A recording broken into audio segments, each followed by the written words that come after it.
اعوذ باللہ من الشیطان الرجیم بسم اللہ الرحمن الرحیم رب اشرح لی صدری ویسر لی امری واحلل عقدۃ من لسانی یفقہوا قولی۔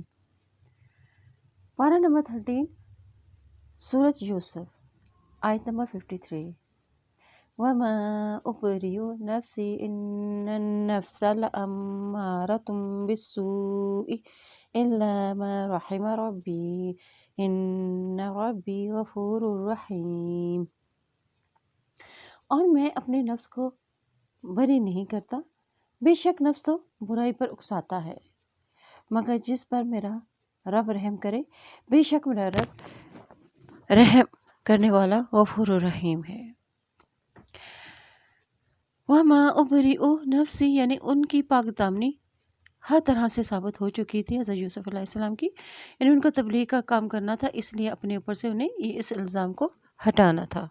ان النفس لامارۃ بالسوء سے مراد یعنی نفس تو انسان کو غلط کام پر آمادہ کرتا ہے، اور سب سے بڑا دشمن ہمارا اپنا ہی نفس ہے۔ دینی نفس جذبات، نیند، بھوک جیسے جذبات کی قربانی چاہتا ہے، اور نفس کی شر سے بچنے کے لیے استغفار اور اللہ کی مدد چاہے۔ نفس کی شر سے بچنے کے لیے استغفار اور اللہ کی مدد چاہیے اور نفس کے شر سے وہی بچ سکتا ہے جس پر اللہ کی رحمت ہو۔ اور نفس کا سب سے بڑا شر کیا ہے؟ اس کا تکبر۔ اور بادشاہ نے کہا کہ اسے میرے پاس لاؤ، یعنی یوسف علیہ السلام کو، میں اسے اپنی ذات کے لیے مخصوص کروں گا۔ پھر جب اس نے یوسف علیہ السلام سے گفتگو کی تو کہا، یقیناً آج تو ہمارے ہاں مرتبے والا ہے۔ اور یوسف علیہ السلام نے کہا کہ مجھے زمین کے خزانے یعنی پیداوار پر مقرر کر دیجئے، بے شک میں خوب نگہبانی کرنے والا ہوں اور خوب جاننے والا ہوں۔ یعنی عام حالات میں اگر عہدہ اور منصب کی طلب جائز تو نہیں ہے، لیکن حضرت یوسف علیہ السلام کے اس اقدام سے یہ معلوم ہوتا ہے کہ خاص حالات میں اگر کوئی شخص یہ سمجھتا ہے کہ قوم اور ملک کو جو خطرات درپیش ہیں اس سے نمٹنے کی اچھی صلاحیت میرے اندر موجود ہے جو دوسروں میں نہیں ہے، تو میں اپنی اہلیت کے مطابق ہی ایسا کام کروں۔ چنانچہ اسی طرح ہم نے یوسف علیہ السلام کو زمین مصر میں اقتدار دیا اور اس میں جہاں چاہتا قیام کرتا، اور ہم اپنی رحمت سے جسے چاہے نوازیں، اور ہم نیکوکاروں کا اجر ضائع نہیں کرتے۔ یعنی جس کے پاس جو بھی صلاحیت ہو اسے وہی کام سونپا جانا چاہیے، اور جہاں سے انسانی مخالفت ہوتی ہے وہاں سے اللہ کی مدد شریک حال ہو جاتی ہے۔ یقیناً آخرت کا اجر ان کے لیے ہے جو ایمان لائے اور انہوں نے تقوی اختیار کیا۔ اور یوسف علیہ السلام کے بھائی غلہ لینے آئے اور اس کے پاس پہنچے تو اس نے انہیں پہچان لیا، اور وہ انہیں نہیں پہچانتے تھے، یعنی یوسف علیہ السلام کے بھائیوں نے یوسف علیہ السلام کو نہیں پہچانا۔ مکنہ یعنی اقتدار دیا ہم نے، یعنی قدرت اور طاقت عطا کی۔ یوسف علیہ السلام کو زمین میں قوت اور طاقت عطا کی گئی، اور بادشاہ وہی کچھ کرتا جس کا حکم حضرت یوسف علیہ السلام سے دیتے تھے۔ اس طرح پورا مصر ان کے زیر نگین تھا۔ حضرت یوسف علیہ السلام کا منصب وہی تھا جو پہلے عزیز مصر جس پر فائز تھے۔ یہ اس وقت کا واقعہ ہے جب خوشحالی کے 7 سال گزرنے کے بعد قحط سالی شروع ہو گئی تھی، جس نے ملک مصر کو اپنی لپیٹ میں لے لیا تھا، حتیٰ کہ کنعان تک بھی اس کے اثرات جا پہنچے، جہاں حضرت یعقوب علیہ السلام اور ان کے بیٹے آباد تھے۔ حضرت یوسف علیہ السلام نے اپنے حسن تدبیر سے جو اقدامات کیے وہ کام آئے، اور ہر طرف سے لوگ حضرت یوسف علیہ السلام سے غلہ لینے آ رہے تھے، اور اس طرح حضرت یوسف علیہ السلام کے بھائی بھی غلہ لینے دربار میں پہنچ گئے، جہاں حضرت یوسف علیہ السلام تشریف فرما تھے، جنہیں یہ بھائی تو نہ پہچان سکے، لیکن حضرت یوسف علیہ السلام نے اپنے بھائیوں کو پہچان لیا۔ وَلَمَّا جَهَّزَهُم بِجَهَازِهِمْ قَالَ ائْتُونِي بِأَخٍ لَكُم مِّنْ أَبِيكُمْ أَلَا تَرَوْنَ أَنِّي أُوفِي الْكَيْلَ وَأَنَا خَيْرُ الْمُنزِلِينَ۔ اور جب اس نے ان کا سامان تیار کروایا تو کہا کہ میرے پاس اپنا ایک بھائی یعنی بنیامین لانا، کیا تم نہیں دیکھتے کہ میں نے پورا غلہ کر دیا ہے اور میں بہترین مہمان نواز بھی ہوں۔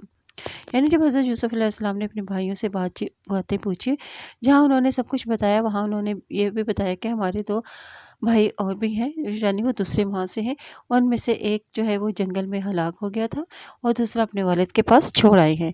اس پر یوسف علیہ السلام نے کہا کہ آئندہ جب بھی تم غلہ لینے آؤ تو اپنے اس بھائی کو بھی میرے پاس ضرور لانا، پھر اگر تم اسے میرے پاس نہ لائے تو تمہارے لیے میرے پاس کوئی غلہ نہیں اور تم نہ میرے قریب آنا۔ یعنی ترغیب کے ساتھ ساتھ انہیں یہ دھمکی بھی دی گئی کہ اگر بھائی کو ساتھ نہ لائے تو نہ تو تمہیں غلہ ملے گا اور نہ ہی میری طرف سے کوئی خاطر مدارت کا اہتمام کیا جائے گا۔ پھر انہوں نے کہا کہ ہم اس کے باپ سے اسے مانگیں گے، یقیناً یہ کریں گے، یعنی کہ اپنے باپ کو اپنے بھائی کو لانے میں وہ پسلائیں گے، امید ہے کہ وہ ہمارے ساتھ اسے بھیج دے۔ اور یوسف علیہ السلام نے اپنے خادموں سے کہا کہ ان کی پونجی یعنی جو نقدی وہ لائے تھے ان کے سامان میں ہی رکھ دیں، تاکہ جب بھی وہ اپنے اہل و عیال کے پاس پہنچے تو اسے پہچان لیں، شاید کہ وہ واپس آ جائے۔ یعنی اس سے مراد وہی پونجی ہے جو غلہ خریدنے کے لیے ان کے بھائی لائے تھے۔ انہوں نے کہا گیا کہ اسی نقدی کو ان کے سامان میں رکھ دیا جائے، ممکن ہے کہ اس طرح وہ دوبارہ آئیں گے۔ پھر جب وہ اپنے باپ کے پاس لوٹے تو وہ کہنے لگے، اے ابا جان، آئندہ ہمارے لیے یہ غلہ ممنوع ٹھہرا ہے، لہٰذا تو ہمارے ساتھ ہمارے بھائی کو بھیج تاکہ ہم غلہ لائیں، اور بے شک ہم اس کے محافظ ہیں۔ تو اس پر یعقوب علیہ السلام نے کہا کہ کیا میں اس کی بابت تمہارا اعتبار کر لوں، جیسا کہ پہلے اس کے بھائی یعنی حضرت یوسف علیہ السلام کے بارے میں تم پر میں نے اعتبار کیا تھا؟ چنانچہ اللہ ہی محافظ، بہتر محافظ ہے اور سب مہربانوں میں سے زیادہ رحم کرنے والا ہے۔ یعنی تم نے اسی طرح کا وعدہ حضرت یوسف علیہ السلام کو ساتھ لے جاتے ہوئے بھی کیا تھا، لیکن جو کچھ ہوا وہ تمہارے سامنے ہے۔ اب میں تمہارا کس طرح اعتبار کروں؟ چونکہ غلہ لینا بھی ضروری تھا اور اللہ پر بھروسہ کرتے ہوئے پھر اسے بھیجنے پر آمادگی کا اظہار کر دیا۔ اور جب انہوں نے اپنا سامان کھولا تو اپنی پونجی پائی جو انہیں لوٹا دی گئی تھی۔ وہ بولے، ابا جان، ہمیں اور کیا چاہیے، یہ ہماری پونجی بھی ہمیں لوٹا دی گئی ہے، اور ہم اپنے اہل و عیال کے لیے غلہ لائیں گے اور اپنے بھائی کی حفاظت بھی کریں گے، اور ہم 1 اونٹ کا غلہ زیادہ لائیں گے۔ یہ غلہ ملنا تو بہت ہی آسان ہے۔ یعنی بادشاہ کے حسن سلوک کے بعد اس نے ہماری خاطر تواضع بھی کی تھی اور ہماری پونجی بھی لوٹا دی ہے، اور ہمیں اور اس کے سوا اور ہمیں اور کیا چاہیے۔ اور بنیامین کی وجہ سے بھی 1 اونٹ کے بوجھ بھر غلہ ہمیں مزید بھی مل سکتا ہے۔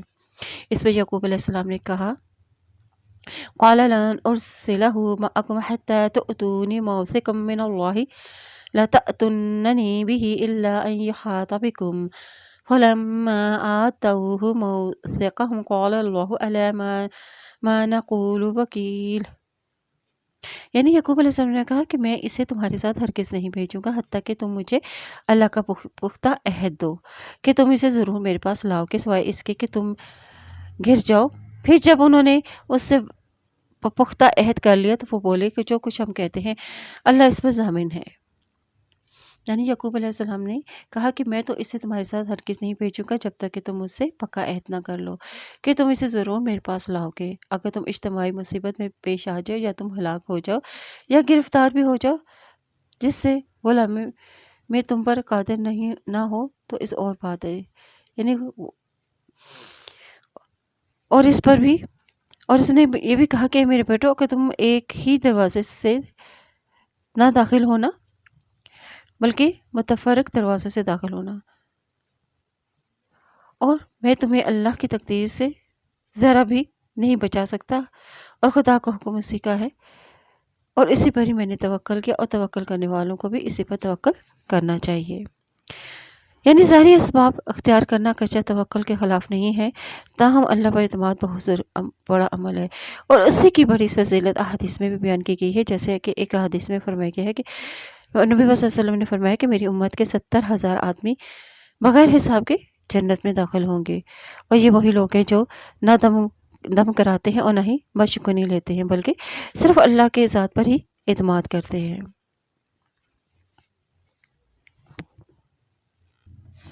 اور جب وہ داخل ہوئے جہاں سے ان کے باپ نے انہیں حکم دیا تھا، وہ انہیں اللہ کی تقدیر سے ذرا بھی نہیں بچا سکتا تھا، مگر یعقوب علیہ السلام کے دل میں ایک خواہش تھی، سو وہ پوری کر چکا۔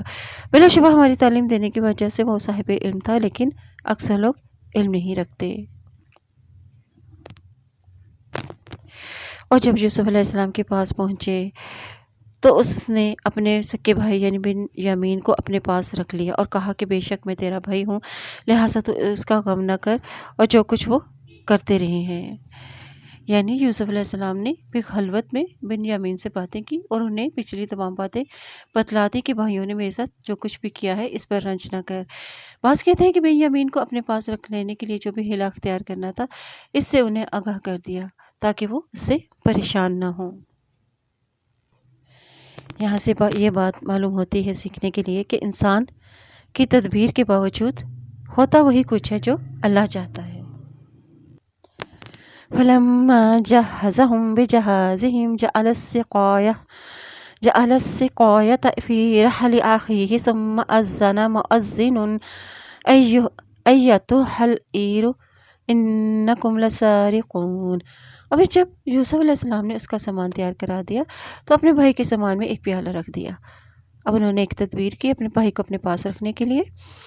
پھر ایک پکانے والے نے پکارا کہ اے قافلے والو، یقیناً تم چور ہو، اور جو شخص اسے لائے اس کے لیے اونٹ بھر غلہ ہے اور میں اس کا ضامن ہوں۔ اور وہ بولے اللہ کی قسم تمہیں علم ہے کہ ہم اس ملک میں فساد کرنے کو نہیں آئے اور نہ ہی ہم چور ہیں۔ انہوں نے کہا پھر اس چور کی کیا سزا ہے اگر تم چھوٹے ہو؟ وہ بولے اس کی سزا یہ ہے کہ جس کے سامان سے بھی وہ پیالہ پایا جائے وہی شخص اس کا بدلہ ہے، اور ہم ظالموں کو یہی سزا دیتے ہیں۔ یعنی ان کی شریعت میں کیا سزا تھی کہ چور جس نے چوری کی ہوگی چور کو کچھ عرصے کے لیے اس شخص کے سپرد کر دیا جائے گا جس کی اس نے چوری کی ہوئی تھی۔ یہ حضرت یعقوب علیہ السلام کی شریعت کی سزا تھی۔ چنانچہ اس طرح یوسف علیہ السلام اپنے بھائی کے بورے سے پہلے ہی ان کی بوریوں کی تلاش لینی شروع کر دی۔ پھر اس نے اپنے بھائی کے بوری سے وہ پیالہ نکال لیا۔ اسی طرح ہم نے یوسف علیہ السلام کے لیے بھی تدبیر کی۔ وہ اس بادشاہ کے قانون کی روح سے تو اپنے بھائی کو نہیں دیکھ سکتا تھا، مگر یہ کہ اللہ چاہے ہم جس طرح چاہیں درجے بلند کرتے ہیں، اور ہر صاحب علم کے اوپر ایک زیادہ علم والا ہے۔ یعنی پہلے بھائیوں کے سامان کی تلاشی لی گئی، آخر میں بن یامین کا سامان دیکھا گیا تاکہ انہیں یہ شبہ نہ ہو کہ یہ سوچی سمجھی ایک منصوبہ ہے۔ یعنی ہم نے وحی کے ذریعے یوسف علیہ السلام کو یہ تدبیر سمجھائی تھی، اور بادشاہ کا مصر میں جو قانون رائج تھا اس کی روح سے بھی یہ بن یامین کو اسی طرح روکنا ممکن نہ تھا۔ اس لیے انہوں نے قافلے والوں سے پوچھا کہ ان کے جرم کی ان کی کیا سزا ہے ان کی شریعت میں، اور ہر عالم پر سے بڑھ کر کوئی نہ کوئی عالم ہوتا ہے، اسی لیے صاحب علم اس دھوکے میں نہ ہو کہ میں ہی اپنے وقت کا سب سے بڑا عالم ہوں۔ اور بعض کہتے ہیں کہ اس کا مطلب یہ ہے کہ ہر صاحب علم کے اوپر ایک علیم یعنی اللہ تعالیٰ ہے۔ اس پر انہوں نے کہا کہ اگر اس نے چوری کی ہے تو اس سے پہلے اس کے ایک بھائی نے بھی چوری کی تھی۔ چنانچہ یوسف علیہ السلام نے یہ بات اپنے دل میں چھپائی اور ظاہر نہ کی، اور دل میں کہا کہ تم بدترین درجے پہ ہو، اللہ تعالیٰ خوب جانتا ہے جو تم بیان کرتے ہو۔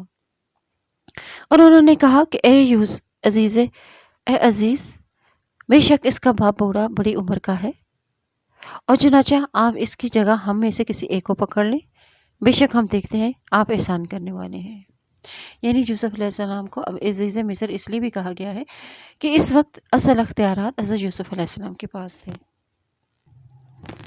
قَالَ مَعَاذَ اللَّهِ أَن نَّأْخُذَ إِلَّا مَا وَجَدْنَا مَتَاعَنَا عِندَهُ إِنَّا إِذًا لَّظَالِمُونَ۔ یوسف علیہ السلام نے کہا کہ اللہ پناہ دے کہ جس شخص کے پاس ہم اپنی چیز پائیں اس کے سوا کسی اور کو پکڑیں تب تو بے شک ہم ظالم ہوئے۔ یعنی یہ جواب اس لیے بھی دیا کہ یوسف علیہ السلام کا تو اصل مقصد تو بن یامین کو اپنے پاس رکھنا تھا، اور پھر جب وہ اس سے نا امید ہو گئے تو الگ ہو کر مشورہ کیا۔ اس کے بڑے نے کہا کیا تمہیں علم نہیں کہ بے شک تمہارے باپ نے تم سے اللہ کا پختہ عہد لیا تھا، اور اس سے پہلے یوسف علیہ السلام کی بابت تم قصور کر چکے ہو، چنانچہ میں تو اس سرزمین کو نہیں چھوڑوں گا حتیٰ کہ میرا باپ مجھے حکم دے یا اللہ میرے لیے فیصلہ کر دے، اور وہ بہترین فیصلہ کرنے والا ہے۔ چونکہ بن یامین کو چھوڑ کر جانا بڑا ہی مشکل مرحلہ تھا، وہ باپ کو منہ دکھانے کے قابل بھی نہ رہے تھے، اس لیے باہم مشورہ کرنے لگے کہ اب کیا کیا جائے۔ بڑے بھائی نے اس صورتحال میں اپنے باپ کا سامنا کرنے کی ہمت نہ پائی تو صاف کہہ دیا کہ میں تو یہاں سے نہیں جاؤں گا جب تک کہ وہ خود تفتیش کر کے میری بے گناہی کا یقین نہ کر لیں اور مجھے آنے کی اجازت نہ دے دیں۔ ارجعوا إلى أبيكم فقولوا يا أبانا إن ابنك سرق وما شهدنا إلا بما علمنا وما كنا للغیب حافظین۔ اور تم اپنے باپ کے پاس واپس جاؤ اور کہو ابا جان بے شک آپ کے بیٹے نے چوری کی اور ہم نے وہی گواہی دی تھی جو ہمیں علم تھا اور ہمیں غیب کی خبر نہ تھی۔ یعنی ہم نے جو عہد کیا تھا کہ ہم بنیامین کو بحفاظت واپس لائیں گے تو یہ ہم نے اپنے علم کے مطابق عہد کیا تھا۔ بعد میں جو واقعہ پیش آیا ہے اور اس کی وجہ سے بنیامین کو ہمیں چھوڑنا پڑا ہے، یہ تو ہمارے وہم و گمان میں بھی نہ تھا۔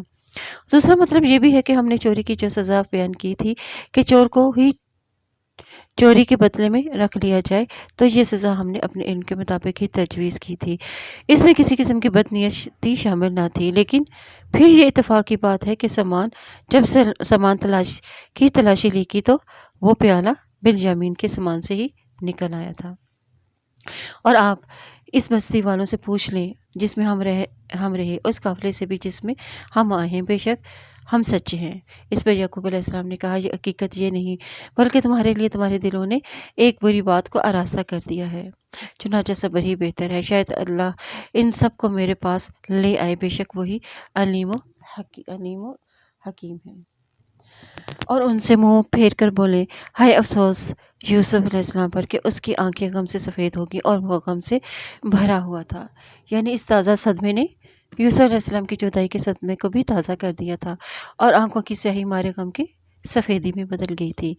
بیٹے بولے اللہ کی قسم آج یوسف علیہ السلام کو سدا یاد کرتے رہیں گے حتیٰ کہ آپ غم سے گھل جائیں یا ہلاک ہو جائیں۔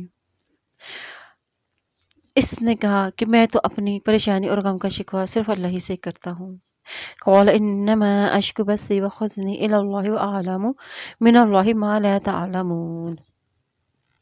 یعنی اس پر یوسف علیہ السلام نے کہا کہ میں تو اپنی پریشانی اور غم کا شکوہ اللہ ہی سے کرتا ہوں اور میں اللہ ہی کی طرف سے جانتا ہوں جو تم نہیں جانتے۔ یعنی اس بات سے تو مراد یا تو وہ خواب ہے جس کی بابت انہیں یقین تھا کہ اس کی تعبیر ضرور سامنے آئے گی، وہ یوسف علیہ السلام کو تعظیمی سجدہ بھی کریں گے۔ انہیں یقین تھا کہ یوسف علیہ السلام زندہ ہے اور وہ ان سے ضرور ملیں گے۔ پھر حضرت یعقوب علیہ السلام نے اپنے بیٹوں سے کہا کہ تم جاؤ اور یوسف علیہ السلام اس کے بھائی کو ڈھونڈو اور اللہ کی رحمت سے مایوس نہ ہونا، کیونکہ اللہ کی رحمت سے مایوس ہونا کفر ہے۔ بے شک اللہ کی رحمت سے تو کافر ہی مایوس ہوا کرتے ہیں۔ اور پھر جب وہ یوسف علیہ السلام کے پاس پہنچے تو انہوں نے کہا کہ عزیز ہمیں اور ہمارے اہل و عیال کو تکلیف پہنچی ہے اور ہم ناقص پونجی لائے ہیں، چنانچہ آپ ہمیں پورا ناپ دیں اور ہم پر صدقہ و خیرات کریں، اور یقیناً اللہ صدقہ خیرات کرنے والوں کو جزا دیتا ہے۔ یعنی کہ ہماری حقیر سی پونجی کو قبول کر کے ہم پر خیرات و احسان کریں، ہمارے ساتھ ہمارے بھائی بنیامین کو آزاد کر کے اسے ہمارے ساتھ بھیج دیں۔ اس نے کہا کہ کیا تمہیں معلوم ہے کہ تم نے یوسف علیہ السلام اس کے بھائی کے ساتھ کیا کیا تھا جب تم نادان تھے؟ وہ بولے کیا واقعی تو ہی یوسف ہے؟ اس نے کہا ہاں میں ہی یوسف ہوں اور یہ میرا بھائی ہے، یقیناً اللہ نے ہم پر احسان کیا ہے۔ بے شک وہ شخص تقوی اختیار کرے اور صبر کرے تو اللہ نیکوکاروں کا اجر ضائع نہیں کرتا۔ یعنی جب انہوں نے نہایت عاجزی کے انداز میں درخواست کی تو ساتھ ہی باپ کے بڑھاپے اور بیٹے کی جدائی کے صدمے سے ان کی آنکھیں کی نمناک ہو گئی ہیں۔ اس میں بھائیوں نے جب عزیز مصر کی زبان سے یہ سنا کہ یہی یوسف علیہ السلام تو حیران رہ گئے۔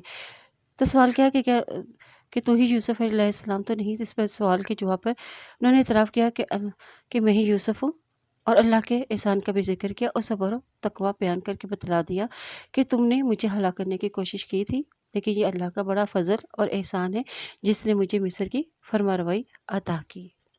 پھر انہوں نے کہا کہ اللہ کی قسم یقیناً اللہ نے تجھے ہم پر فضیلت دی ہے اور بلا شبہ ہم ہی خطا کار تھے۔ اس پر یوسف علیہ السلام نے کہا کہ تم پر آج کوئی الزام نہیں، اللہ تمہاری مغفرت کرے، وہ ارحم الراحمین ہے۔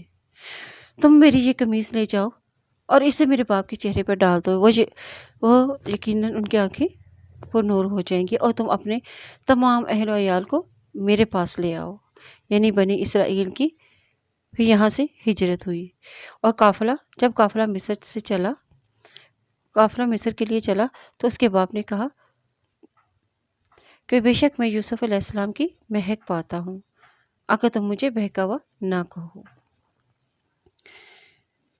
یعنی ادھر قمیص لے کر قافلہ نکلا، ادھر یعقوب علیہ السلام کو اللہ کی طرف سے محسوس ہوا اور حضرت یوسف علیہ السلام کی انہیں خوشبو آنے لگی۔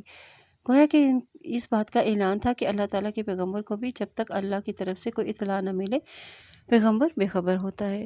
پھر وہ بولے کہ اللہ کی قسم بلا شبہ آپ اپنی قدیم غلطی پر ہو۔ قالوا تاللہ انک لفی ضلالک القدیم۔ اور پھر جب بشارت دینے والا آیا اس نے وہ قمیص حضرت یعقوب علیہ السلام کے چہرے پر ڈالی تو وہ بینا ہو گئے، اور یعقوب علیہ السلام نے کہا کہ میں نے تم سے نہیں کہا تھا کہ بے شک میں اللہ کے رسول سے وہ جانتا ہوں جو تم نہیں جانتے ہیں۔ انہوں نے کہا ابا جان ہمارے لیے ہمارے گناہوں کی مغفرت مانگی ہے، اور بے شک ہم ہی خطا کار تھے۔ اس پر یعقوب علیہ السلام نے کہا عنقریب میں اپنے رب سے تمہارے لیے مغفرت مانگوں گا، اور بے شک وہی غفور الرحیم ہے۔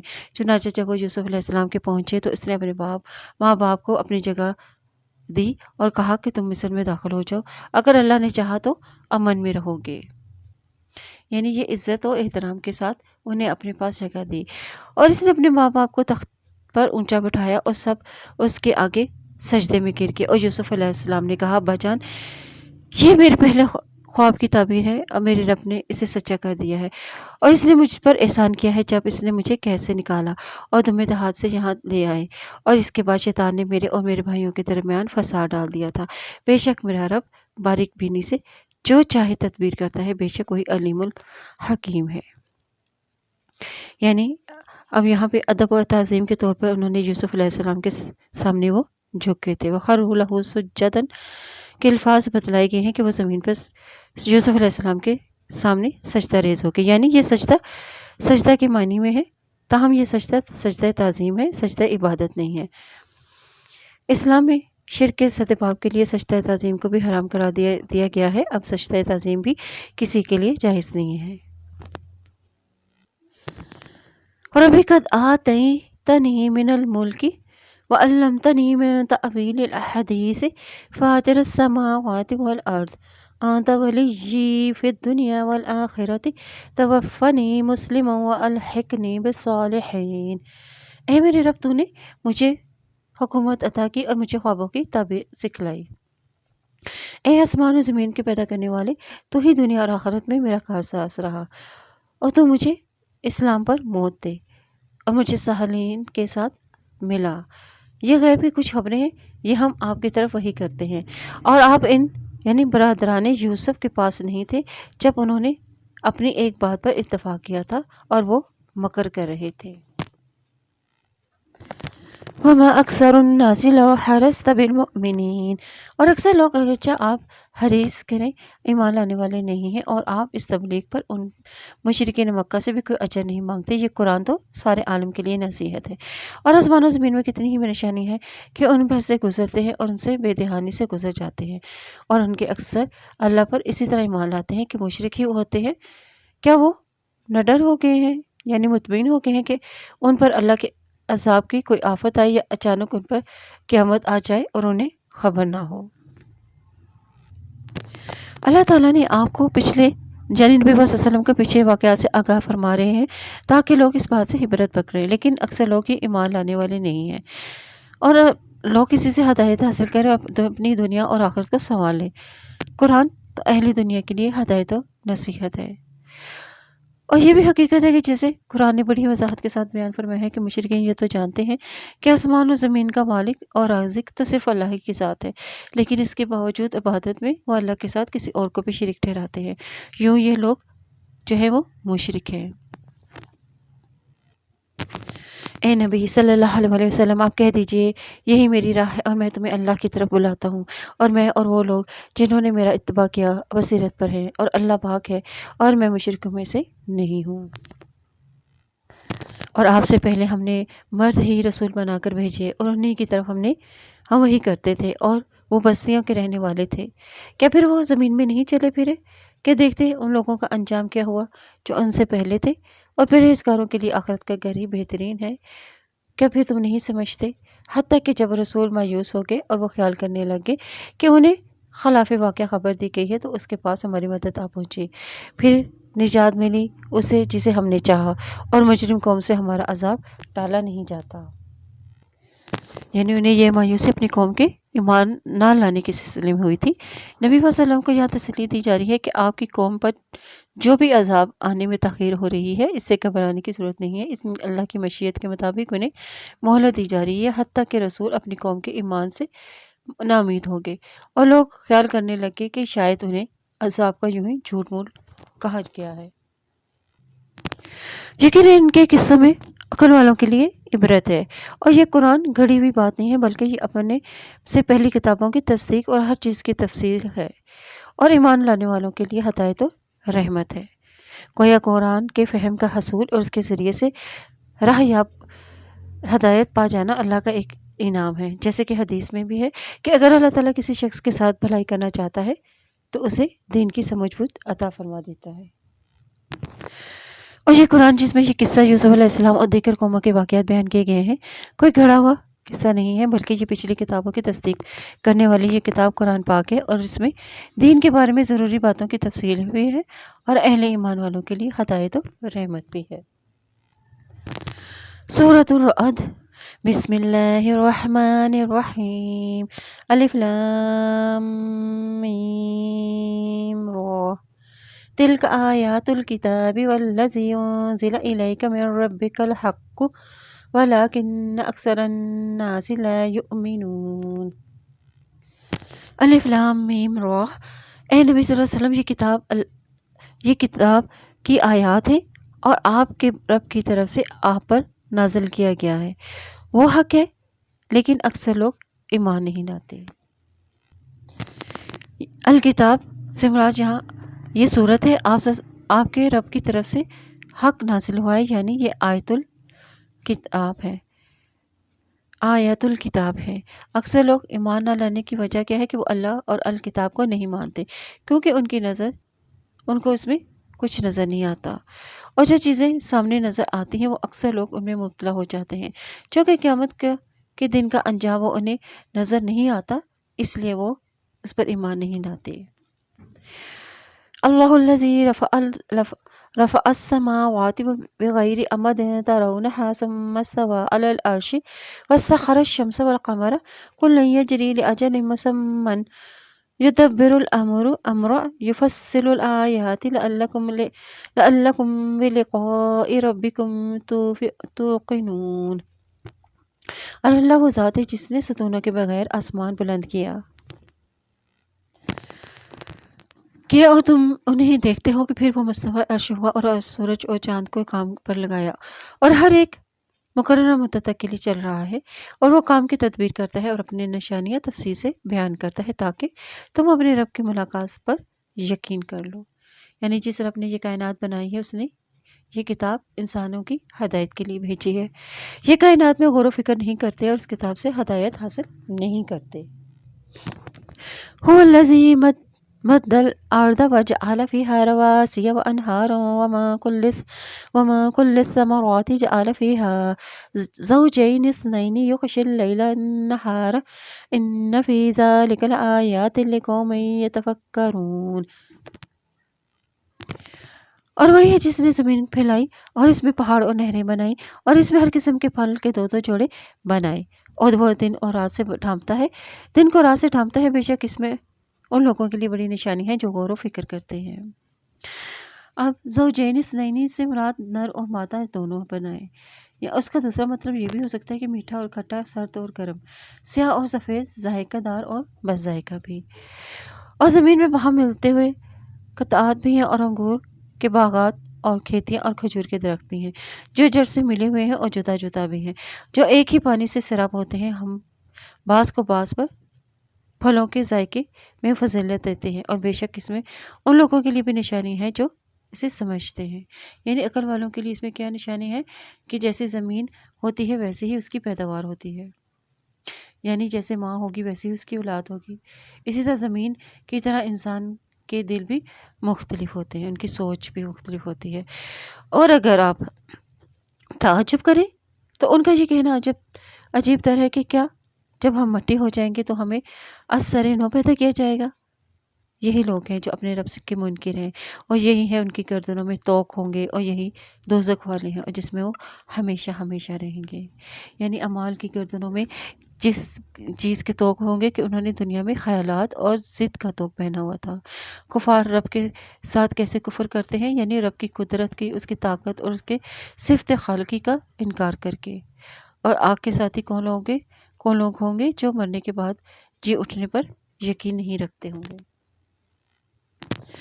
وَيَسْتَعْجِلُونَكَ بِالسَّيِّئَةِ قَبْلَ الْحَسَنَةِ وَقَدْ خَلَتْ مِن قَبْلِهُمُ الْمَثَلَاتُ وَإِنَّ رَبَّكَ لَذُو مَغْفِرَةٍ لِلنَّاسِ عَلَى ظُلْمِهِمْ وَإِنَّ رَبَّكَ لَشَدِيدُ الْعِقَابِ۔ اور وہ آپ سے بھلائی یعنی رحمت سے پہلے برائی یعنی عذاب چاہتے ہیں، حالانکہ ان سے پہلے عذاب کی مثالیں گزر چکی ہیں، اور بے شک آپ کا رب لوگوں کے ظلم کے باوجود بھی انہیں بخشنے والا ہے، اور یقیناً آپ کا رب سخت سزا دینے والا ہے۔ یعنی عذاب الہی سے قومیں اور مسیحوں کی تباہی کی مثالیں جو ہیں وہ گزر چکی ہیں، اس کے باوجود یہ عذاب جلدی مانگتے ہیں۔ یہ کفار کے جواب میں کہا گیا ہے جو وہ کہتے تھے کہ اے پیغمبر اگر تو سچا ہے تو ہم پر وہ عذاب لے آ جس سے تو ہمیں ڈر آتا ہے۔ اللہ ظلم کے باوجود عذاب دینے میں جلدی کیوں نہیں کرتا ہے؟ تاکہ اللہ انہیں مہلت دیتا ہے، کیونکہ اللہ کی ذات عفو و درگزر کی ہے، اور معاملہ پھر قیامت پر چھوڑ دیا جاتا ہے۔ قبل الحسنات سے مراد یعنی قرآن ہدایت اور رحمت ہے۔ قرآن کو سمجھے بغیر، اس کی حقیقت کو جانے بغیر عذاب وہ مانگتے تھے۔ اللہ ظلمہم سے مراد شرک اور گناہ ہے، یعنی اللہ لوگوں پر ان کے اعمال کے سبب ہی انہیں سخت سزا دیتا ہے۔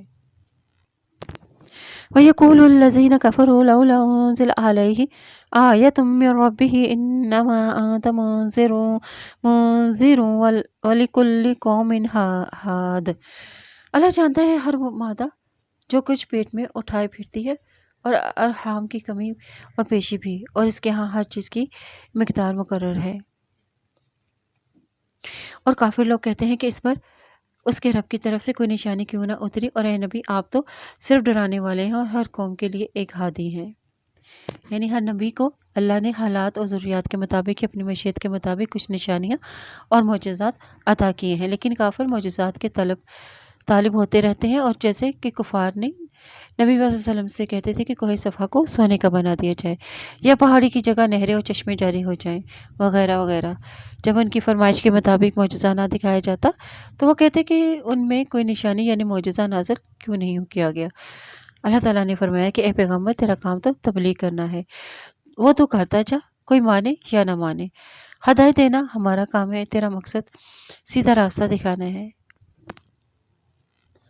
اور پیغمبر بھیجنے کا مقصد قوم کی ہدایت و رہنمائی کرنا ہے۔ اور مادر رحم میں کیا ہے؟ یعنی نر ہے یا مادہ ہے، خوبصورت ہے یا بدصورت، نیک ہے یا بد، سب اللہ جانتا ہے۔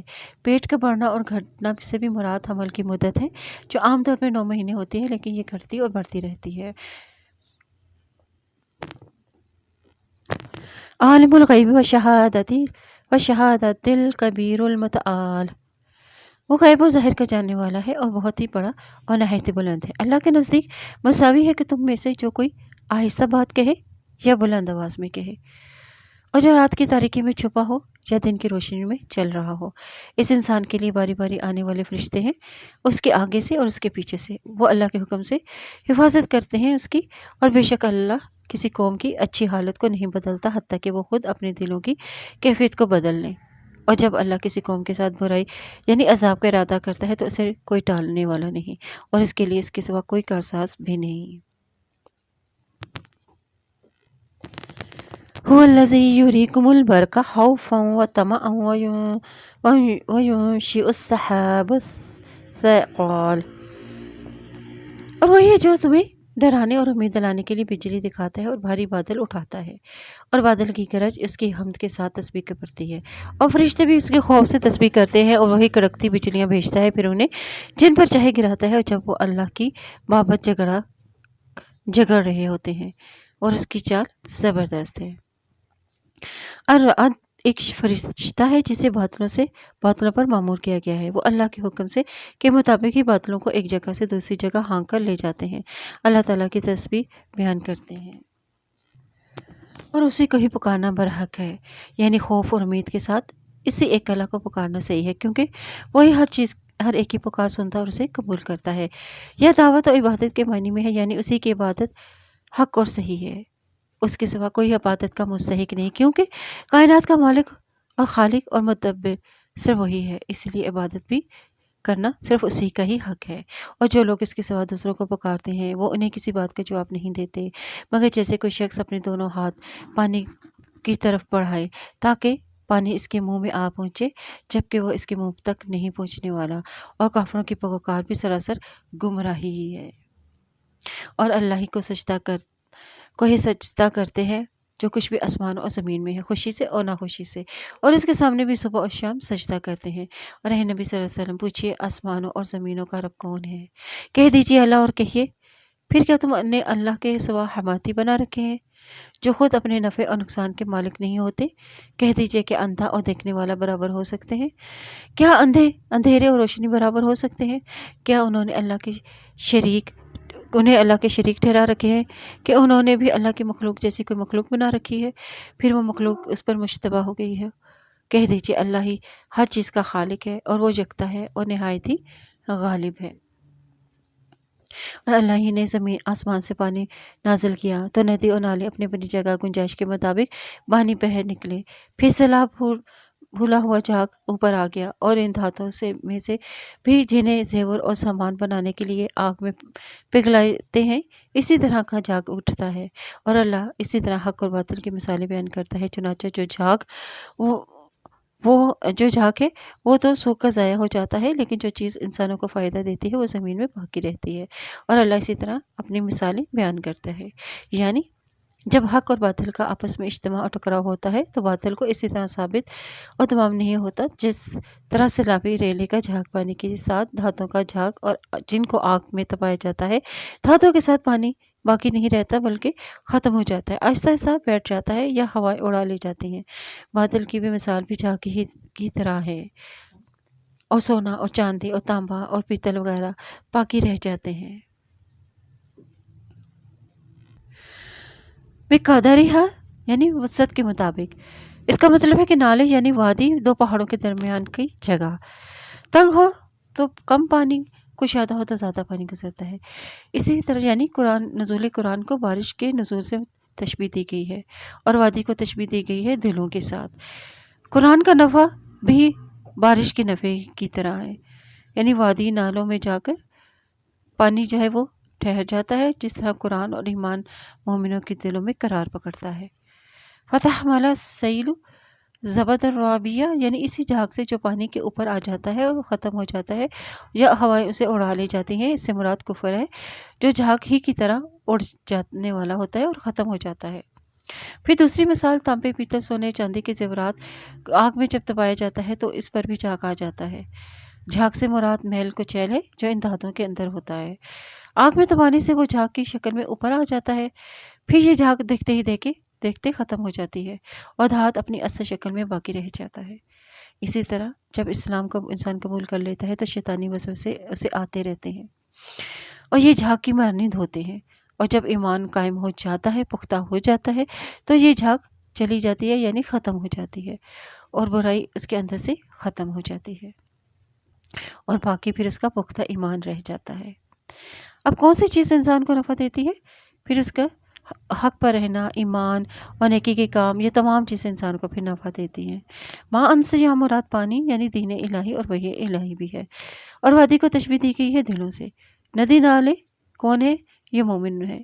جس طرح پانی ندی نالوں میں ٹھہر جاتا ہے، اسی طرح ایمان مومنوں کے دلوں میں ٹھہر جاتا ہے، اور وادی ندی نالے تنگ ہو تو کم پانی اور زیادہ ہو تو زیادہ پانی اٹھاتی ہے۔ اسی طرح دین الہی ایمان مومنوں کے دلوں میں اترتا ہے۔ جب دین پر انسان چلنے لگتا ہے تو سب کچھ اسی کے مطابق نہیں ہوتا، جس کے اندر جتنا بھی ایمان ہوگا اس کی باطل مخالفت اتنی ہی ہوگی۔ اور یہاں جھاگ سے مراد شیطانی وسوسے، باطل خیالات اور ایسی ہی چیزیں ہیں جو اسے حق سے ہٹا دیتی ہیں۔ گناہ کے کام ہیں، شرک ہے، منافقت ہے، مذاق ہے، طعنہ زنی ہے وغیرہ۔ اور وہ شخص جو قرآن کی حقانیت اور صداقت پر یقین رکھتا ہے، اور دوسرا وہ شخص جو اندھا ہے جو قرآن کی صداقت پر شک میں مبتلا ہو۔ یہ دونوں کبھی بھی برابر نہیں ہو سکتے۔ جس طرح جھاگ اور پانی، سونا اور تانبا اور اس کی میل کچیل، یہ سب برابر نہیں ہو سکتے۔ اور جو شخص علم کی حقیقت کو جانتا ہے وہ اسے علم کی بنا پر مانتا ہے، اور جس کے اندر عقل ہوگی، علم ہوگا، وہی اصل حقیقت کو جان لے گا۔ للذین استجابوا لربهم الحسنى والذین لم يستجیبوا له لو ان لهم ما في الارض جميعا ومثله معه لافتدوا به اولئک لهم سوء الحساب ومأواهم جہنم وبئس المہاد۔ اور جنہوں نے اپنے رب کا حکم مانا اور ان کے لیے بھلائی ہے، اور جنہوں نے اس کا حکم نہ مانا، اگر ان کے پاس وہ سب کچھ ہو جو زمین میں ہے اور اتنا ہی اس کے ساتھ اور بھی، تو وہ ضرور اسے فدیے میں دیں گے، اور یہی لوگ ہیں کہ ان سے بری طرح حساب لیا جائے گا، اور ان کا ٹھکانہ جہنم ہے، اور وہ بہت برا ٹھکانہ ہے۔ اب برائی کو اچھائی کے ذریعے کسے کیسے دور کیا جا سکتا ہے؟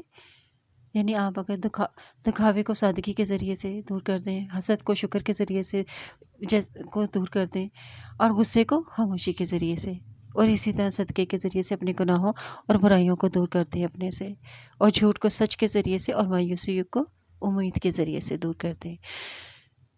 اور بھلا جو شخص جانتا ہو کہ جو کوئی آپ کے رب کی طرف سے آپ پر نازل کیا گیا ہے وہی حق ہے، اور وہ اندھے جیسا ہے، بس عقل والے ہی نصیحت پکڑتے ہیں، یعنی جن کے پاس قلب سلیم اور عقل صحیح نہ ہو، اور جنہوں نے اپنے دلوں کو گناہوں کے زنگ سے آلودہ اور اپنی عقلوں کو خراب کر لیا ہو، وہ اس قرآن سے نصیحت حاصل ہی نہیں کر سکتے۔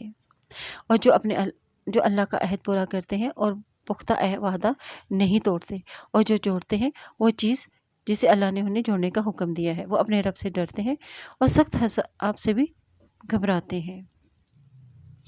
یعنی اس میں اہل دانش کی صفات بیان کر دی گئی ہیں کہ وہ رشتوں قرابتوں کو توڑنے والے نہیں ہوتے، بلکہ ان کو جوڑنے والے ہوتے ہیں اور صلہ رحمی کرنے والے ہوتے ہیں، اور جنہوں نے اپنے رب کے چہرے کی طلب کے لیے صبر کیا اور نماز کو قائم کیا، اور ہمارے دیے ہوئے رزق میں سے چھپے اور کھلے خرچ کیا، اور وہ برائی کو بھلائی سے دفع کرتے ہیں، یعنی دور کرتے ہیں، اور انہیں لوگوں کے لیے آخرت کا گھر ہے۔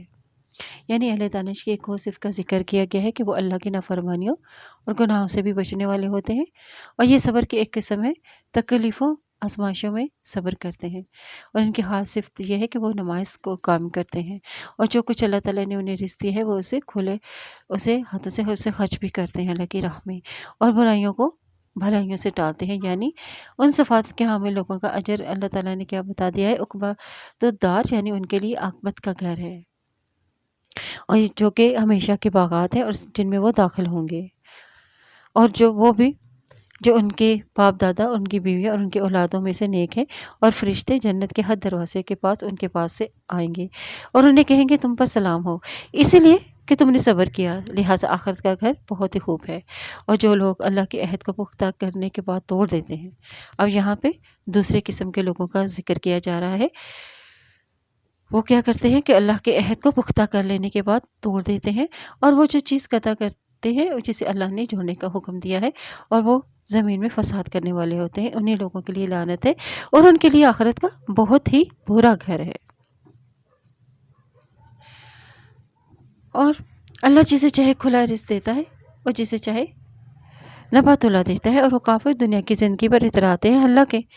دنیا کی زندگی آخرت کی نسبت حقیر ہی تو ہے،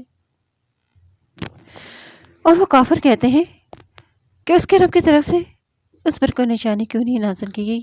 کہہ دیجئے کہ بے شک اللہ جسے چاہتا ہے گمراہ کرتا ہے، اس شخص کو اپنی طرف ہدایت دیتا ہے جو رجوع کرتا ہے، اور جو لوگ ایمان لائے ہیں ان کے دل اللہ کے ذکر سے اطمینان پاتے ہیں۔ آگاہ رہو، اللہ کے ذکر ہی سے دل اطمینان پاتے ہیں، اور جو لوگ ایمان لائے اور نیک عمل کیے ان کے لیے خوشحالی اور اچھا ٹھکانہ ہے، جیسے پہلے رسول بھیجے گئے تھے اسی طرح ہم نے آپ کو ایسی امت میں رسول بنا کر بھیجا جس سے پہلے کی امتیں گزر چکی ہیں، تاکہ آپ انہیں وہ پڑھ کر سنائیں جو ہم نے آپ کی طرف وحی کی، اور وہ رحمان کا انکار کرتے ہیں۔ کہہ دیجئے وہ میرا رب ہے، اس کے سوا کوئی معبود نہیں، اور میں نے اسی پر توکل کیا اور اسی کی طرف میری توبہ ہے۔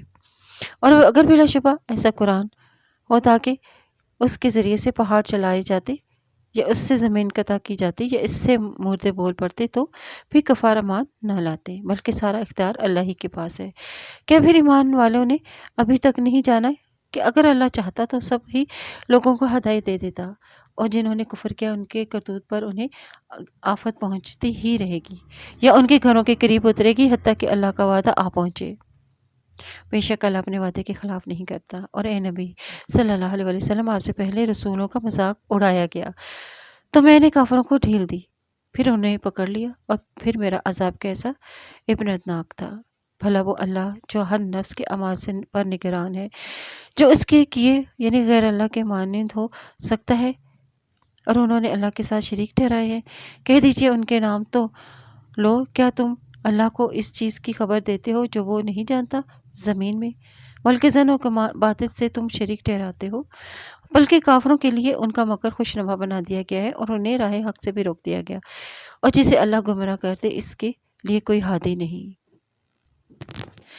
لہم عذاب فی الحیات الدنیا ولعذاب الآخرۃ اشق وما لہم من اللہ من واق، اور ان کے لیے دنیا کی زندگی میں عذاب ہے اور آخرت کا عذاب تو سخت ترین ہے، اور انہیں اللہ کے عذاب سے بچانے والا بھی کوئی نہیں ہے۔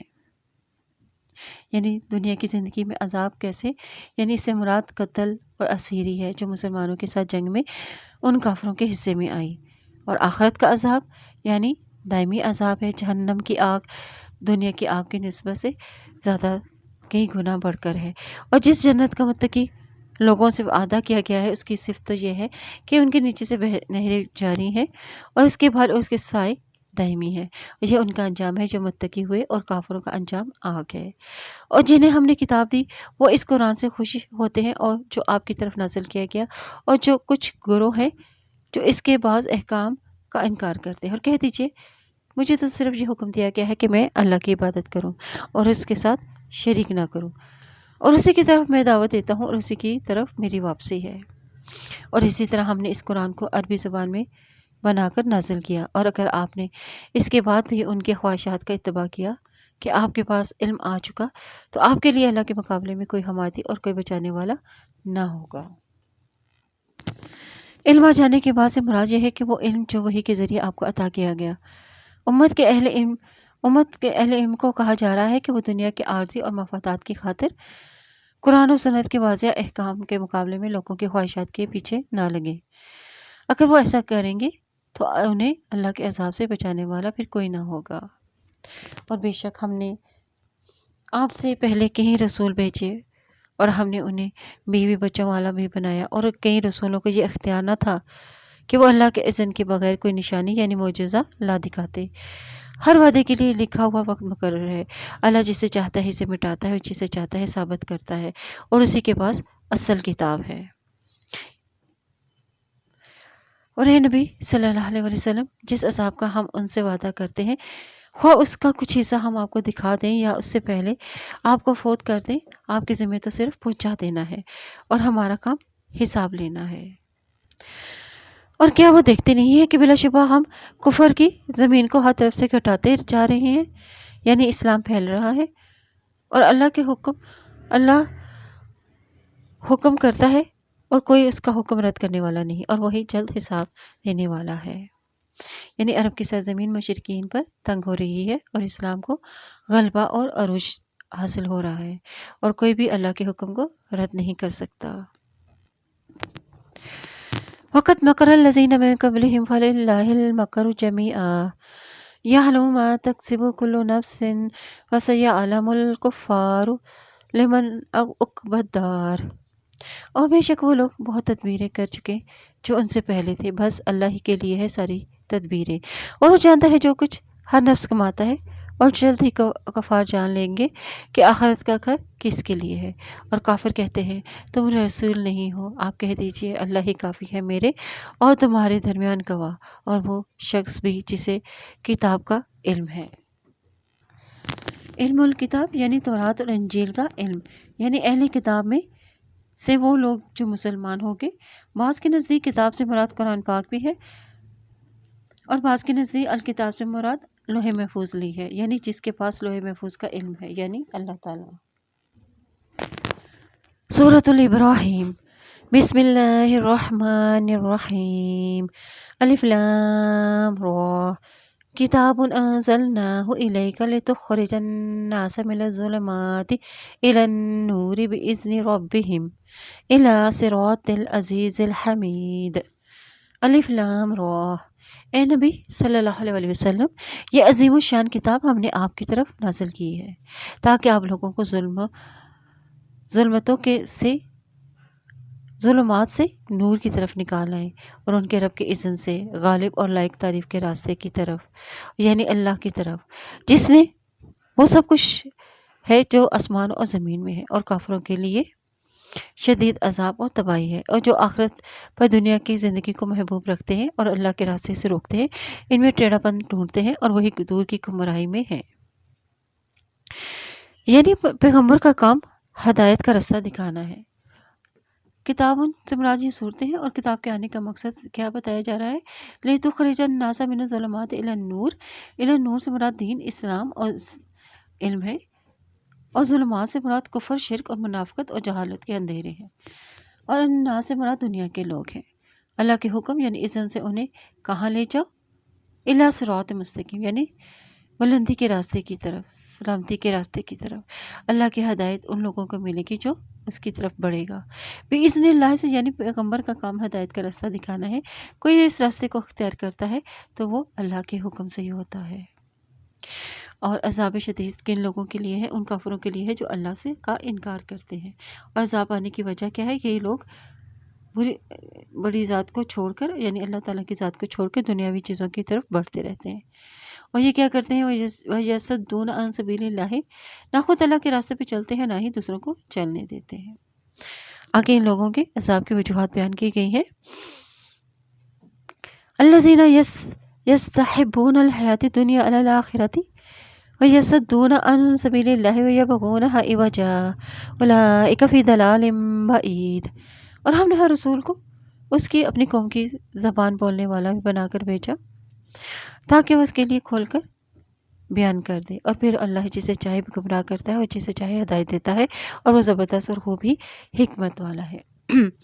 اور ان کے عذاب کی وجہات بتا دی گئی تھی کہ وہ یصدون عن سبیل اللہ اور یبغون عوجا، یعنی دین میں اعتراض کرتے ہیں کہ دین پر عمل نہ کرنا پڑے، اور اس میں اپنی خواہش کے مطابق اس میں تبدیلی بھی کرتے رہتے ہیں۔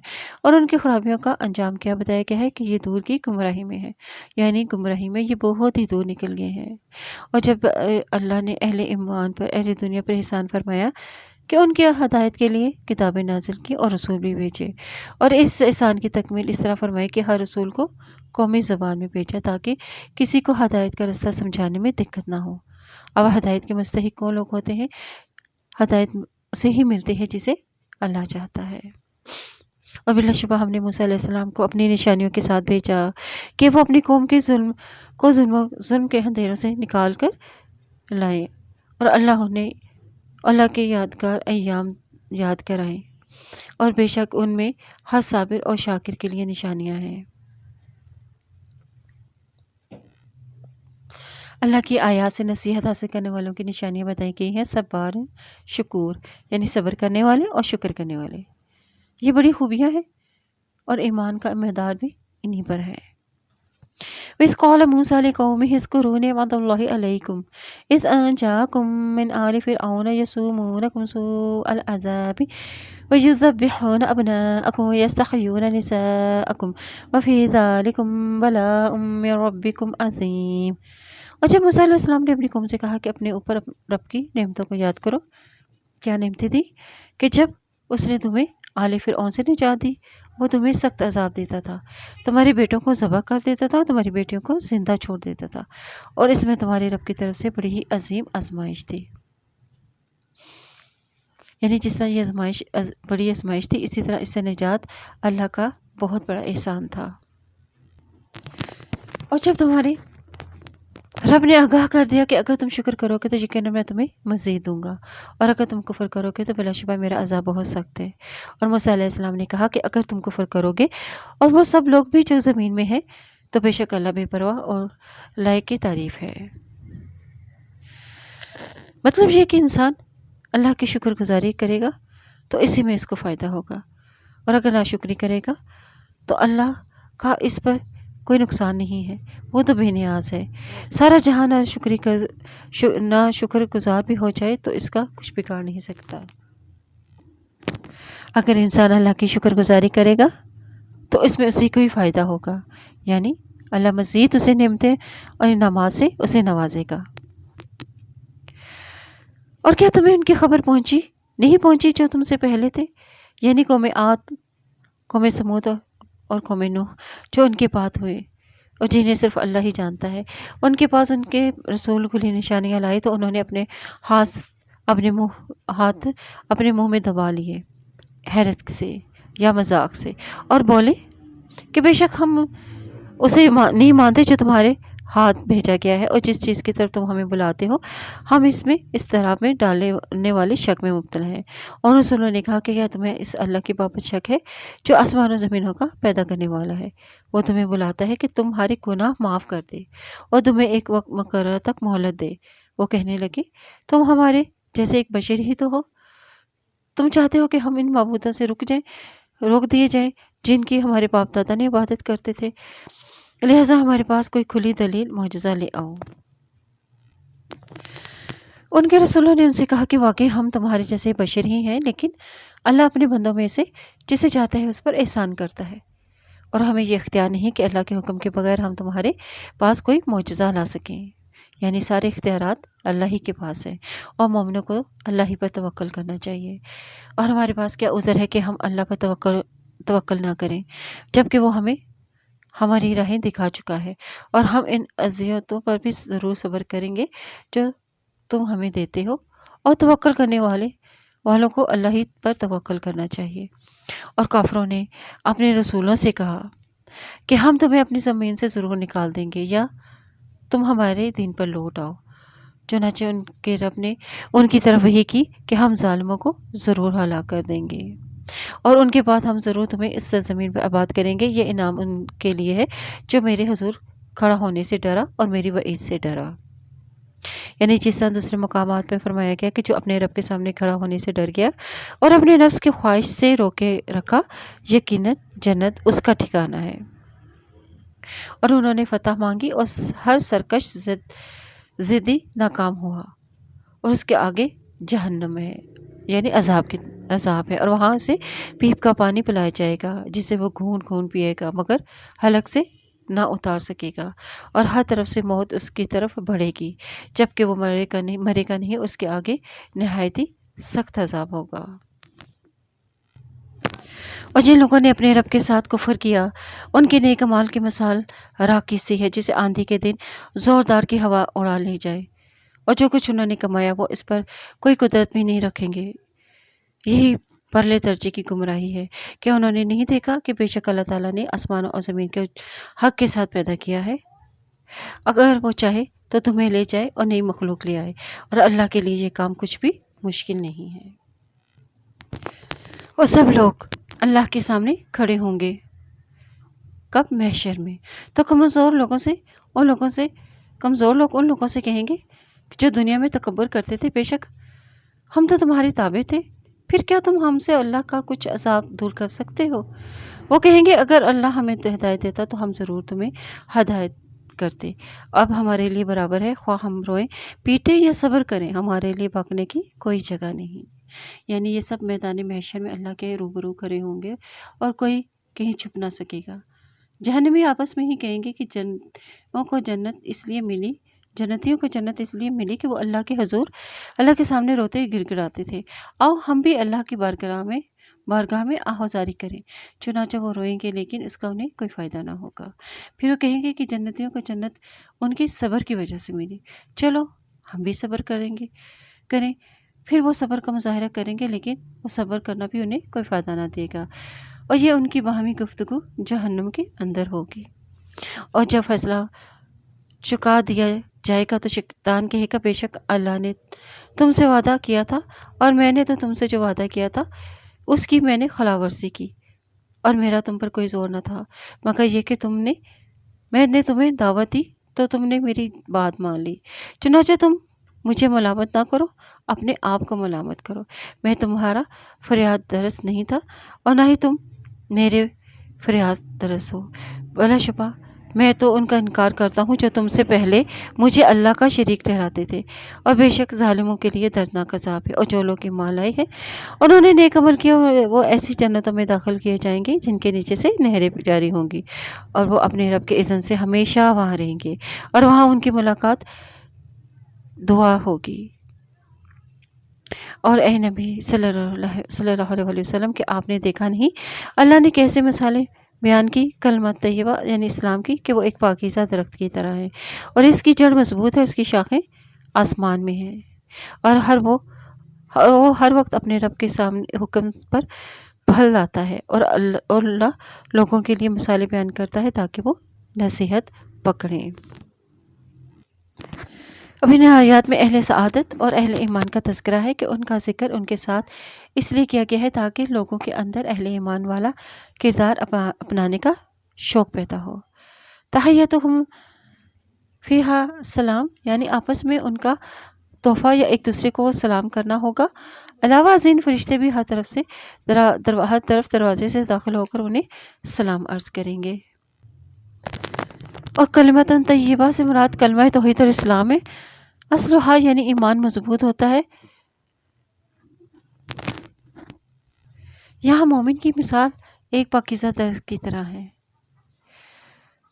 اور مومن کی خصوصیات یعنی جب انسان اسلام قبول کرتا ہے پھر اس میں کونپلیں پھوٹتی ہیں تو پھر وہ اس کا ایمان بڑھتا چلا جاتا ہے۔ بیج سے تنا، پھر جڑ، پھر پتے، اور پھر پورا درخت، پھر پھل پھول لگتے ہیں۔ اسی طرح مومن ہر خوبی اور بھلائی میں بھی ترقی کرتا چلا جاتا ہے، یہاں تک کہ اس کا ایمان بڑھتا چلا جاتا ہے، اور یہاں تک کہ اسے اللہ کی طرف معرفت حاصل ہو جاتی ہے۔ مطلب یہ ہے کہ مومن کی مثال اس پاکیزہ درخت کی مانند ہے جو گرمی سردی اور ہر وقت پھل دیتا ہے۔ اسی طرح مومن کے اعمال صالحہ شب و روز کے لمحات میں ہر گھڑی اللہ آسمان کی طرف لے جائے جاتے ہیں۔ اور کلمۃ خبیثہ یعنی کفر و شرک کی مثال ایک خبیث درخت کی سی ہے کہ اسے زمین پر سے اکھاڑ دیا جاتا ہے اور اس کے لیے کوئی قرار نہیں، یعنی کفر کے اعمال بالکل ہی بے حیثیت ہے، نہ وہ آسمان پر چڑھتے ہیں اور نہ ہی اللہ کے ہاں قبولیت کا درجہ رکھتے ہیں۔ یہ ان لوگوں کی مثال ہے کہ جن کی نیت خراب ہوتی ہے، جن کے اعمال میں ریاکاری اور منافقت ہوتی ہے۔ اور اللہ ایمان والوں کو قول ثابت یعنی کلمہ توحید سے دنیا کی زندگی اور آخرت میں ثابت قدم رکھتا ہے، اور اللہ ظالموں کو گمراہ کر دیتا ہے، اور اللہ جو چاہتا ہے وہ کرتا ہے۔ کیا آپ نے دیکھا نہیں ان لوگوں کو جنہوں نے اللہ کی نعمت یعنی ایمان کو کفر سے بدل ڈالا اور اپنی قوم کو ہلاکت کے گھر میں لے جا اتارا، یعنی جہنم میں وہ اس میں داخل ہوں گے اور وہ بدترین ٹھکانہ ہے، اور انہوں نے اللہ کے شریک بنا رکھے ہیں تاکہ وہ لوگوں کو اس کے راستے سے بھٹکا دیں۔ کہہ دیجئے فائدہ اٹھاؤ دنیا میں، پھر یقیناً تمہاری واپسی آگ کی طرف ہوگی۔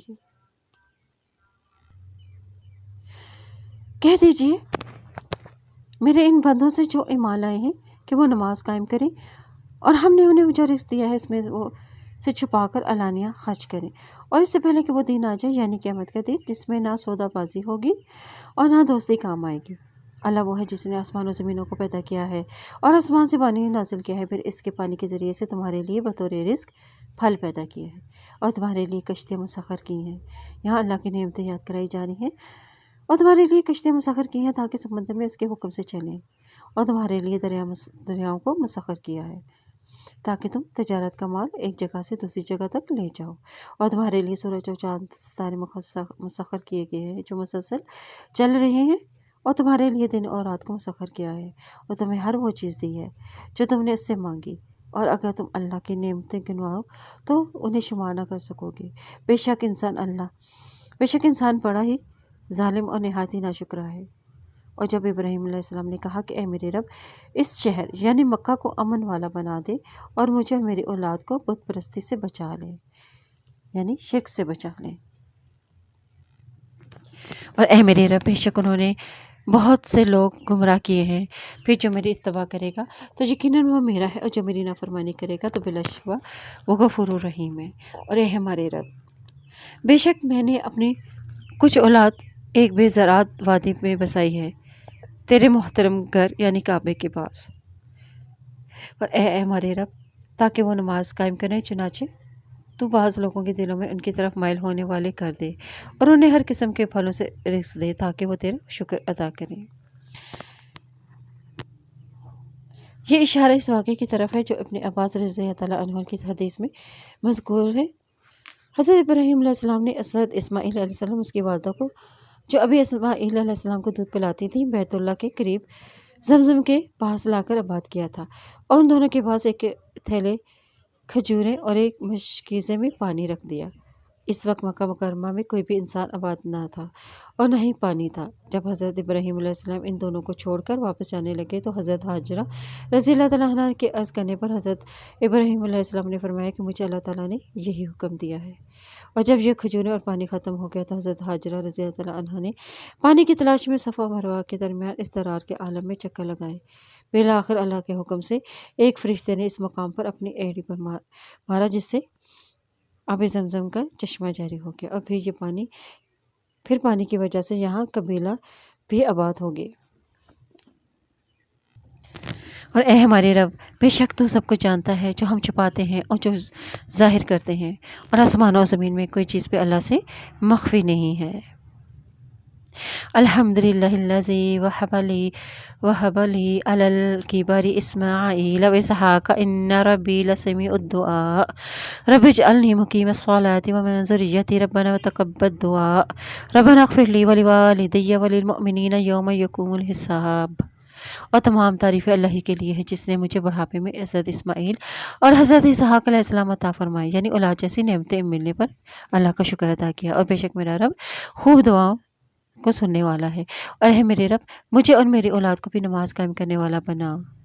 اب اپنی اولاد کی بھی فکر کی اور دعا کی کہ اے ہمارے رب، ہماری اولاد کو بھی نماز والا بنا، اور اے ہمارے رب میری دعا کو قبول بھی فرما۔ اے ہمارے رب، جس دن حساب قائم ہوگا اس دن مجھے میرے والدین کو اور تمام مومنوں کو بھی معاف فرمانا۔ اور اے نبی صلی اللہ علیہ وسلم، آمد خیال کریں کہ اللہ ان کاموں سے غافل ہے جو ظالم کرتے ہیں۔ وہ تو انہیں صرف اس وقت تک کی مہلت دیتا ہے جس میں آنکھیں پھٹی کی پھٹی رہ جائیں گی اور وہ اپنے سر اٹھائے محشر کی طرف دوڑ رہے ہوں گے، اور ان کی نگاہ اپنی طرف بھی نہ پھر سکے گی، اور ان کے دل خوف سے اڑے جا رہے ہوں گے۔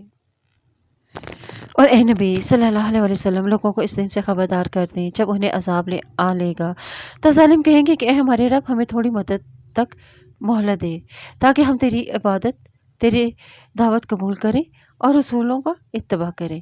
ان سے کہا جائے گا کہ کیا تم اس سے پہلے قسمیں نہیں کھایا کرتے تھے کہ تمہارے لیے کوئی زوال نہیں، اور تم ان لوگوں کی بستیوں میں آباد تھے جنہیں تم نے اپنے آپ پر ظلم کیا تھا اور تم پر واضح ہو چکا ہے، یعنی تمہیں معلوم تھا کہ عذاب آئے گا، کہ ہم نے اس سے کیا سلوک کیا تھا، اور ہم نے تمہارے لیے بھی مثالیں بیان کی تھی، اور یقیناً وہ اپنی چال چلیں گے اور ان کی سب چالیں اللہ کی نظر میں ہیں، اور ان کی چالیں ایسی نہ تھیں کہ ان کی وجہ سے پہاڑ ہل جاتے۔ چنانچہ اسی طرح آپ ہرگز خیال نہ کریں کہ اللہ اپنے رسولوں سے وعدہ خلافی کرے گا، بے شک اللہ غالب اور انتقام لینے والا ہے۔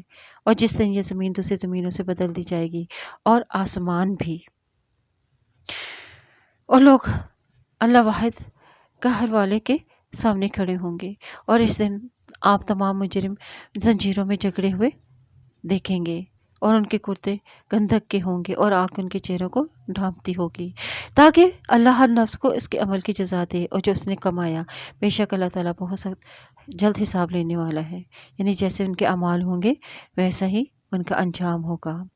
اور یہ قرآن ھذا البلاغ للناس ولینذروا به وليعلموا انما هو الہ واحد ولیذکر اولو الالباب۔